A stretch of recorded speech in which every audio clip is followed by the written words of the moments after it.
بہت سے لوگ سوچتے ہوں گے کہ آخر ہم کیوں دن رات طارق جمیل اور تبلیغ جماعت کے پیچھے پڑے رہتے ہیں۔ بعض خارجی وہابی یہ کہتے نظر آتے ہیں کہ کیونکہ تبلیغ جماعت والے مزارات پر غیر شرعی حرکات اور ڈھول تماشوں سے منع کرتے ہیں، بس اسی لیے اہل سنت کو تبلیغ جماعت سے اختلاف ہے۔ ہمارے اختلاف کی وجہ یہ ہو نہیں سکتی کیونکہ مزارات پر جاہل لوگوں کی غیر شرعی حرکات کا تو سب سے زیادہ نقصان اہل سنت کو پہنچ رہا ہے، پھر بھلا ہم کیوں ان غیر شرعی حرکات کی تائید کریں گے؟ اور ہمارے اپنے علماء کرام ان غیر اخلاقی اور غیر شرعی حرکات کے سخت خلاف ہیں۔ ہم کہلاتے ہیں اہل سنت و جماعت۔ ہماری طرف سے پوری دنیا کو یہ بتا دیا جائے کہ مزارات پر جا کر دھاگے باندھنا، تالے باندھنا، عورتوں کا بے پردہ یا بے محرم جانا، وہاں آواز کے ساتھ ان کا کچھ کرنا یا ناچنا، یا جو چادریں لے کے جاتے ہیں ان کا ڈھول بجانا، یا اس کا جلوس اس طرح نکالنا جس میں شرعی آداب نہ ہو، ان تمام باتوں کا اہل سنت و جماعت سے کوئی تعلق نہیں ہے۔ پھر بعض لوگ یہ بھی سوچتے ہیں کہ تبلیغ جماعت کی تبلیغ کی وجہ سے اگر کوئی نمازیں پڑھنا شروع کر دے یا سنت کے مطابق داڑھی رکھ دے یا پھر دین کو پھیلانے کے لیے تبلیغ کرنا نکل جائے تو آخر اس میں برا کیا ہے؟ آخر کیوں تبلیغ جماعت اور طارق جمیل سے عام مسلمانوں کو دور رکھنے کی کوشش کی جاتی ہے؟ یہ ایک ایسا سوال جو کہ ہر کسی عام مسلمان کے ذہن میں جنم لیتا ہے۔ مناسب سمجھا کہ آج آپ کو اس کی وضاحت دے دی جائے۔ اگر بات صرف دین اسلام کی تبلیغ اور نیک اعمال تک محدود ہوتی تو یقیناً ہم بھی اس نیک کام میں بڑھ چڑھ کر حصہ لیتے، لیکن در حقیقت اس تبلیغ دین جیسے نیک کام کی آڑ میں جو بھیانک کھیل کھیلا جا رہا ہے، ہمیں اصل اختلاف اس سے ہے۔ اس تبلیغ دین جیسے نیک کام کی آڑ میں جو ملک کا امن برباد کرنے والے مذہبی دہشت گرد تیار کیے جا رہے ہیں، ہمیں اصل اختلاف اس سے ہے۔ یاد رہے، تبلیغی جماعت اور بظاہر اپنے آپ کو کسی فرقے کا نہ کہنے والے مولوی طارق جمیل صاحب ایک خاص فرقے کو ریپرزینٹ کرتے ہیں جس کو پاکستان میں دیوبندی کہا جاتا ہے اور باقی دنیا کے ممالک میں وہابی کہا جاتا ہے۔ وہابی فرقے کا اصل مقصد مذہب کو استعمال کرتے ہوئے توحید اور جہاد کے نام پر دہشت گردی کرنا ہے، اور علماء دیوبند جس مذہبی شخصیت کے فالوور ہیں اسے شیخ محمد بن عبد الوہاب نجدی کہتے ہیں، جیسا کہ دیوبند کی مشہور اور مستند کتابوں فتاوی رشیدیہ اور امام محمد بن عبد الوہاب نجدی اور ہندوستان کے علماء حق وغیرہ میں بھی تحریر ہے۔ تاریخ گواہ ہے کہ محمد بن عبد الوہاب نجدی وہ شخص تھا جس نے ایک شخص محمد بن سعود کے ساتھ مل کر مکہ مدینہ پر حملہ کیا تھا، جس نے امام کعبہ اور مسجد نبوی کے امام کو کافر کہا تھا اور ہزاروں مسلمانوں کو شہید کر کے مکہ اور مدینہ کے اپنی حکومت قائم کی تھی اور اپنی اس نئی حکومت کا نام سعودی عرب رکھا تھا، حالانکہ تاریخ میں اس سے پہلے سعودی عرب نام کے کسی ملک کا کوئی وجود نہ تھا، جیسا کہ طارق جمیل صاحب بھی اپنی اس تقریر میں اس حملے کا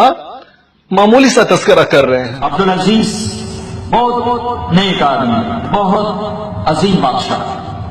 اس نے 1902 میں ریاض کو فتح کیا اور ایک چھوٹا سا ماڈل قائم کیا، اور 1924 میں اس نے مکہ فتح کیا اور 1925 میں مدینہ فتح کیا اور 1936 میں سارا عرب فتح کر کے اس کا نام رکھا المملکۃ العربیہ السعودیہ۔ جی، اب آپ یہ طارق جمیل صاحب سے ہی پوچھ لیجئے کہ آخر محمد بن عبد الوہاب نجدی کو 1400 سال کے بعد دوبارہ مکہ کیوں فتح کرنا پڑا؟ محمد بن سعود کے ساتھ مل کر کیوں دوبارہ مکہ فتح کرنا پڑا؟ در حقیقت محمد بن عبد الوہاب نجدی مرزا غلام احمد قادیانی کی طرح بس اپنے پیروکاروں کو ہی مسلمان سمجھتا تھا،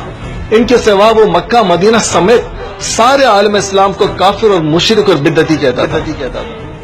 اور ہماری اس بات کی گواہی تاریخ سعودیہ بھی دیتی ہے اور سارے عرب اور عجم کے علماء کی کتابیں بھی دیتی ہیں۔ اب آتے ہیں تبلیغ جماعت کی طرف۔ عام طور پر لوگ کہتے ہیں کہ دہشت گردوں کا کوئی مذہب نہیں ہوتا، یہ کہا جاتا ہے، لیکن ایسا نہیں ہے، ایسا نہیں ہے۔ مذہبی دہشت گردوں کا ایک خاص مذہب ہوتا ہے۔ جی ہاں، مذہبی دہشت گردی کی تاریخ گواہ ہے کہ جب بھی اور جو بھی مذہبی دہشت گردی میں ملوث پایا گیا، اس کا تعلق دیوبند فرقے اور تبلیغی جماعت سے ہی نکلا۔ اور یہ صرف ہمارا ہی دعویٰ نہیں ہے، بلکہ پاکستان کی سیکورٹی ایجنسیز نے بھی یہی رپورٹ دی ہے۔ پاکستان میں GHQ اور مہران بیس حملے میں جو بھی فوجی اہلکار ملوث پائے گئے، وہ سب کے سب تبلیغی جماعت میں وقت لگا چکے تھے۔ ابھی چند دن پہلے کی خبر بھی ملاحظہ کریں اور آپ خود جتنی بھی دہشت گرد تنظیمیں ہیں سب کا جائزہ لیں، چاہے وہ سپاہ صحابہ ہو یا لشکر جنگ، جیش محمد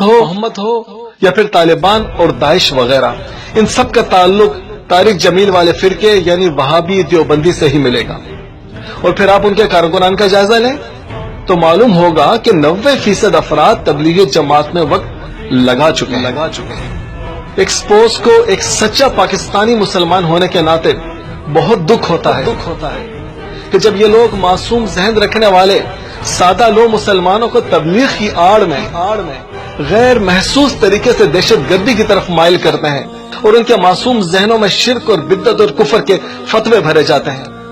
اور یہ سارا کام انتہائی منظم طریقے سے اور پلاننگ کے تحت کیا جاتا ہے۔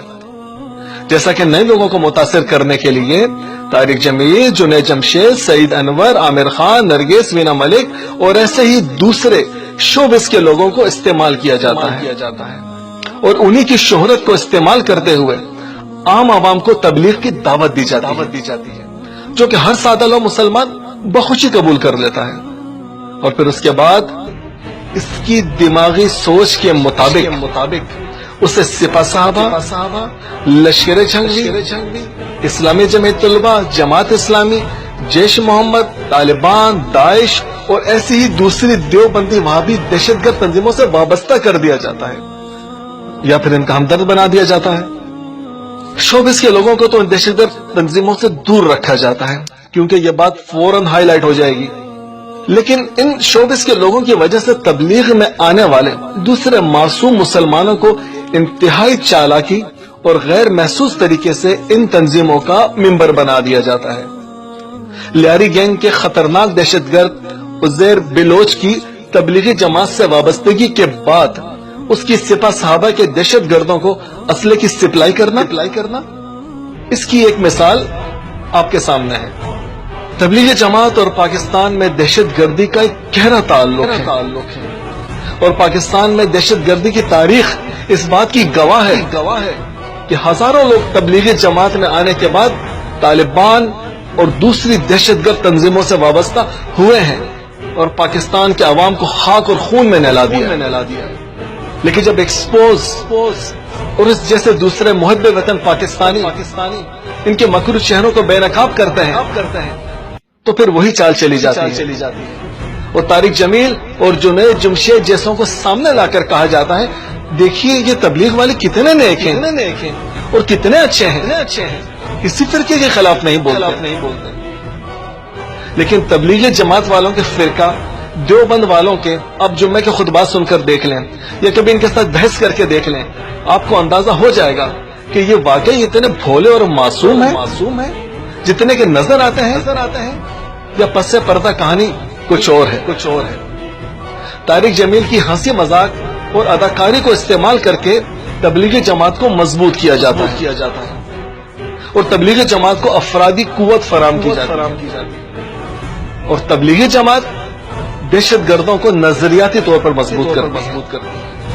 یہ سب کچھ دیکھ کر ہم کیسے چپ رہ سکتے ہیں؟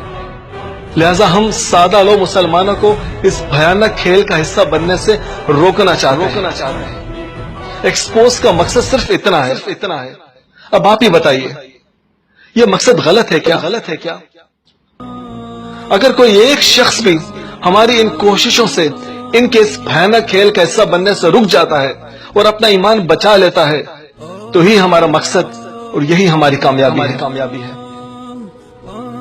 تبلیغی جماعت کا اس وقت کا سب سے بڑا ہتھیار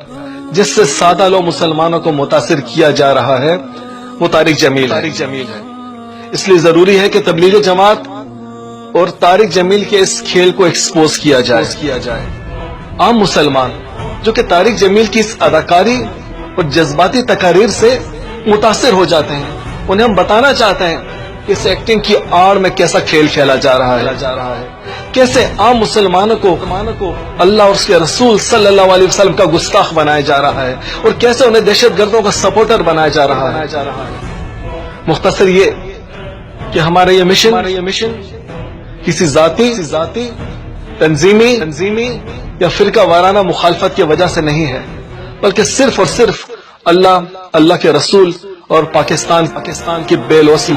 محبت کی وجہ سے. اگر آپ سمجھتے ہیں کہ ایکسپوز حق پر ہے تو اس ویڈیو کو زیادہ سے زیادہ شیئر کریں، ایکسپوز کا ساتھ دیں.